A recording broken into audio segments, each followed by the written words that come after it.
Enemy lovers, स्वागत है आपका हमारे चैनल पर। और आज हम देखेंगे गाचिया कूता के एपिसोड नंबर 3 को। इसकी आगे की कहानी को बिना किसी देरी के। तो अब तक हमने देखा कि रूडो ने आखिरकार अपनी ग्लव्स की पावर्स को जगा ही लिया और अब उसे एहसास भी हो गया है कि ग्राउंड के लोग स्फेयर राइड से कितनी ज्यादा नफरत करते हैं, जिस वजह से वो जल्द से जल्द ऊपर जाना चाहता है। तो क्या अब रूडो ऊपर जाने के लिए क्लीनर्स को जॉय करेगा या फिर मुसीबतों का सामना करते हुए एक अलग एडवेंचर पर निकल जाएगा? तो चलिए देखते हैं कि आगे क्या होता है। तब यहाँ एंजल कचरे में बनी हुई एक सिटी में अपने एक साथी को कांटेक्ट करता है और उसे रूडो और उसके नेचुरल टैलेंट के बारे में बताता है और साथ में उसे यह भी बताता है कि उसने उसे क्लीनर्स में रिक्रूट कर लिया है। तब एंजल रूडो को एक डॉक्टर के पास लेकर गया होता है।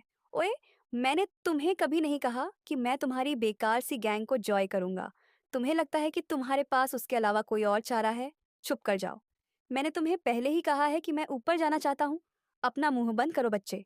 कोई बेवकूफ ही होगा जो उस कचरे वाले मॉन्स्टर की जगह पर घूमेगा।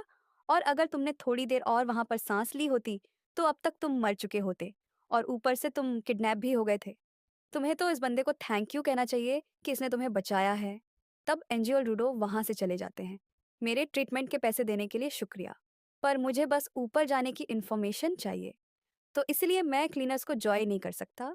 मैं उम्मीद करता हूँ कि तुम्हें किडनैपिंग से पता लग गया होगा कि यहाँ के लोग स्फेयर राइट से कितनी नफरत करते हैं। वैसे तुम आसपास ऊपर जाने के रास्ते के बारे में पूछ सकते हो, पर अगर उन्हें पता चला कि तुम स्फेयर राइट हो तो वह तुम्हारा क्या हाल करेंगे वो तो तुम्हें पता ही है। और वैसे भी यहाँ पर तुम्हें फ्री में कोई इन्फॉर्मेशन नहीं मिलने वाली, तो इसलिए चुप करो और मेरे साथ चलो। तब वह लोग एक रेस्टोरेंट में जाकर खाना खाने लगते हैं और रूडो को यकीन नहीं आ रहा होता कि उस कचरा फेंकने वाली जगह पर इतनी बड़ी सिटी भी हो सकती है और वहां पर इतना खाना भी मिल सकता है। चलो रूडो, मैं तुम्हें यहाँ के बारे में कुछ बता देता हूँ। ये पूरी जगह ग्राउंड है और यहाँ पर सिर्फ ट्रैश इकट्ठा नहीं होता है। यहाँ पर इमोशंस को एनिमा कहा जाता है और जब कभी एमा एनर्जी में कन्वर्ट हो जाता है तो वह बहुत सी चीज़ों में बदल जाता है और उन ट्रैश मॉन्स्टर्स का पैदा होना भी उन चीज़ों में से एक है। ये ट्रैश मॉन्स्टर्स ह्यूमंस को देखते ही उन पर हमला कर देते हैं। वैसे तो यह लोग सिर्फ डंप एरिया में ही रहते हैं, पर कभी कभी ये लोग सिटीज़ की तरफ भी आ जाते हैं। तो फिर ह्यूमंस इस सिटी के डिफेंस को बढ़ा क्यों नहीं देते? क्योंकि ह्यूमर्स एक जगह पर कैद होकर नहीं रहना चाहते। उन ट्रैश मॉन्स्टर्स पर रेगुलर वेपन्स काम नहीं करते हैं क्योंकि उनका कोर एनीमिया से बना होता है। तो सिर्फ एनीमिया वाले वेपन्स ही उन्हें हरा सकते हैं। और तुम्हारे ग्लव्स भी उसी तरह के वेपन हैं। जैसे कि एक शेफ अपने पसंदीदा नाइफ को हमेशा अपने पास रखता है और एक राइटर अपने पसंदीदा पेन को अपने पास रखता है। वैसे ही अगर एक पर्सन एक ऑब्जेक्ट को अपने पास बड़े प्यार से रखें तो उसके अंदर फीलिंग्स आ जाती हैं और इन ऑब्जेक्ट्स को हम वाइटल इंस्ट्रूमेंट्स कहते हैं। क्रैश मॉन्स्टर्स को हराने के लिए इन्हीं वाइटल इंस्ट्रूमेंट्स की ज़रूरत है, पर बहुत से लोग इन वाइटल इंस्ट्रूमेंट्स के अंदर की पावर को बाहर नहीं निकाल सकते। पर तुम और मैं ऐसा कर सकते हैं और इसी वजह से हमें गिवर्स कहा जाता है। और अगर मैं दूसरे शब्दों में कहूँ तो क्लीनर्स एक ट्रेश मॉन्स्टर्स को मिटाने वाली गैंग है और हमें और ज़्यादा गिवर्स की ज़रूरत है। तो इसलिए तुम मुझे रिक्रूट करना चाहते हो, पर अगर मैं जॉय कर लूँगा तो क्या तुम सच में मुझे ऊपर जाने का तरीका बताओगे? मुझे इसके बारे में कुछ भी नहीं पता है, पर तुम तो ऐसे एक्ट कर रहे थे जैसे कि तुम्हें सब कुछ पता है। मैंने तो ऐसा कुछ भी नहीं कहा था। पर चिंता मत करो, शायद हमारे बॉस को मे बी इसके बारे में कुछ पता हो। तो तुम्हें ये ग्लव्स किसने दिए हैं? मेरे डैड ने, और यह उनकी आखिरी निशानी है, तभी तुम इनका इतना ज़्यादा ध्यान रखते हो। ये सच में बहुत अच्छे ग्लव्स हैं, तो इनका अच्छे से ध्यान रखना।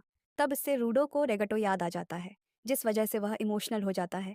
तब एंजन वहाँ से जाने लगता है और रूडो उसे सारी चीज़ों के लिए थैंक यू कहता है। तब एंजन उसे पैसे भी दे देता है, जिससे कि रूडो शॉक हो जाता है। पर तभी उसे पता चलता है कि वो पैसे उसी के कपड़ों को बेचकर मिले होते हैं और उन्हीं पैसों से एंज ने उसका इलाज भी कराया होता है, जिससे कि रूडो को गुस्सा आ जाता है। पर एंजन चुपचाप वहां से खिसक जाता है। मुझे जैसे ही चांस मिलेगा मैं इन लोगों को छोड़कर यहाँ से चला जाऊंगा। तभी एक बिल्ली रूडो के पैसों को लेकर वहां से भाग जाती है, जिस वजह से रूडो उसका पीछा करने लगता है और उसे पकड़ने के लिए अनजाने में एक बंदे की छड़ी छीन लेता है, जिस वजह से वो उस बिल्ली से पैसे लेने में कामयाब हो जाता है। ओ बच्चे, वो मेरी चीज है तो उसे वापस दे दो। ये तो बस एक बेकार सी स्टिक है। तो आखिरकार तुम्हें यह क्यों चाहिए? तब वो बंदा रूडो को धक्का मारता है और उससे अपनी छड़ी को छीन लेता है और इंजन की तरह ही अपनी छड़ी की पावर को बाहर निकाल लेता है, जिससे कि वो छड़ी ट्रांसफॉर्म हो जाती है और रूडो को उसका पर्सनल ट्रेजर चुराने की सजा देने के लिए उस पर हमला कर देता है। पर रूडो उससे बच जाता है। तो तुम नए लड़के रूडो हो ना? एंजी ने मुझे तुम्हारे बारे में बताया था।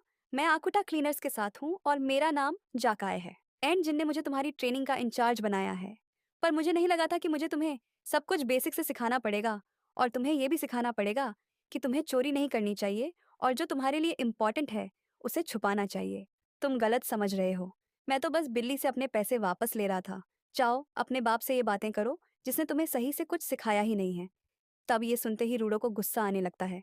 पर तभी उसे रेगटो की बात याद आने लगती है जिसने उसे समझाया होता है कि उसे सिचुएशन के अकॉर्डिंग लोगों की फीलिंग्स को समझना चाहिए और उसके अकॉर्डिंग खुद एक्ट करना चाहिए। तरुडो को अपनी गलती समझ में आ जाती है और उस समझ में आ जाता है कि उसने जाका की इंपॉर्टेंट चीज को चुराकर गलती की है, जिस वजह से वह जाका से माफी मांगता है और जाका उसी टाइम शांत हो जाता है। तब जाका उस पर हमला करने की वजह से उससे माफी मांगने लगता है और रूडो को विश्वास नहीं हो रहा होता कि रेगुटो का आइडिया काम कर गया है। आखिरकार तुम्हारा वाइटल इंस्ट्रूमेंट क्या है और वो काम कैसे करता है? मेरे हिसाब से मेरे वाइटल इंस्ट्रूमेंट्स ये ग्लव्स हैं, पर मुझे नहीं पता इन्हें यूज़ कैसे किया जाता है। तब अज़ंका अपने वाइटल इंस्ट्रूमेंट्स के बारे में बताने लगता है और रूडो को याद आने लगता है कि रेगोटो ने उससे सिखाया था कि उसे बात करते हुए थोड़ा मुस्कुराना चाहिए, पर वो आज तक कभी मुस्कुराया ही नहीं होता। तजाकर जैसे ही उससे पूछता है कि वो क्लीनर्स क्यों बनना चाहता है, वैसे ही रूडो अजीब तरीके से हंसने लगता है और उसे बताता है कि वो बस क्लीनर्स की मदद कर रहा है ताकि वो हासिल कर सके जो वो चाहता है। तब उसके चेहरे को देखकर जांका को लग रहा होता है कि रूडो शायद उसका मजाक उड़ा रहा है।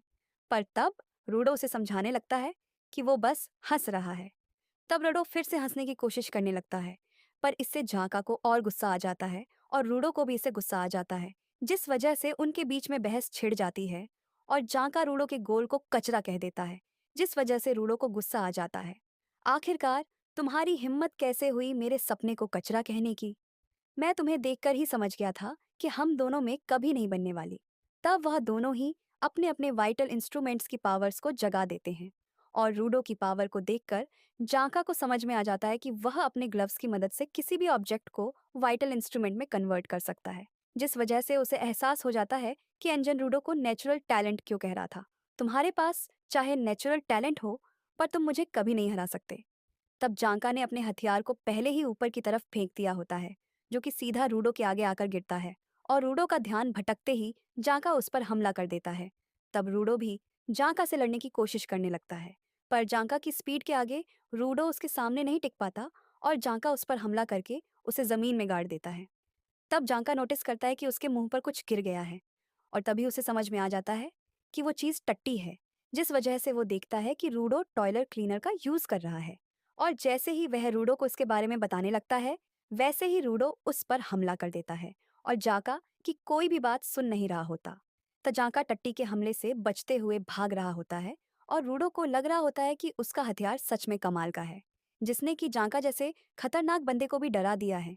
तब वो पतली गलियों में इधर उधर भागना स्टार्ट कर देते हैं और जांका एक बिल्ली की वजह से अपने मोमेंटम को खो देता है, जिस वजह से रूडो उस पर हमला करने में कामयाब हो जाता है और जांका के कपड़ों पर टट्टी की गोलियां लगने की वजह से वो वहीं पर ढेर हो जाता है।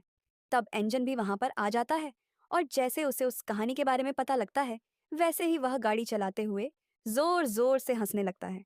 टूडो को भी एहसास हो जाता है कि वो इतने टाइम से किस पावरफुल टूल का यूज कर रहा था और ऊपर से उसे यूज करते हुए वो कितना ज्यादा कॉन्फिडेंट था। तजाका को यह सोच सच शर्म आ रही होती है और एंजन अभी भी जोर जोर से हंस रहा होता है। वैसे चाहे तुम्हारी फर्स्ट मीटिंग ज्यादा अच्छी ना रही हो, पर अब से यही तुम्हारा ट्रेनर है रूडो। जांका बहुत ज्यादा स्किल्ड गिवर है, जो कि वाइटल इंस्ट्रूमेंट्स को काफी अच्छे से कंट्रोल कर सकता है, तो इसलिए ये तुम्हें बहुत अच्छे से सिखाएगा। तब जांका सोचता है, क्या सच में मैं इंजन को इतना ज्यादा कमाल का लगता हूँ? ये तो सच में बहुत बढ़िया बात है। तब गाड़ी में एक और क्लीनर रियो भी होती है जो कि रूडो को देखने आई होती है और वो रूडो के बालों के साथ खेलना स्टार्ट कर देती है, जिस वजह से रूडो को अपनी किस्मत पर विश्वास नहीं हो रहा होता कि उसके बाल अप्सरा के हाथों में हैं। और तब वो लोग क्लीनर्स के हेडक्वार्टर की तरफ निकल जाते हैं और इसी के साथ यह एपिसोड खत्म हो जाता है। तो दोस्तों, आपको यह एपिसोड कैसा लगा? मुझे तो ये काफ़ी फ़नी लगा। अगर आपको भी अच्छा लगा है तो इसे लाइक और शेयर कीजिए और अगर आप हमारे चैनल पर नए हैं तो हमारे चैनल को सब्सक्राइब करके बेल आइकॉन ज़रूर दबाइए। मैं मिलती हूँ आपसे बहुत ही जल्द अगले वीडियो के साथ।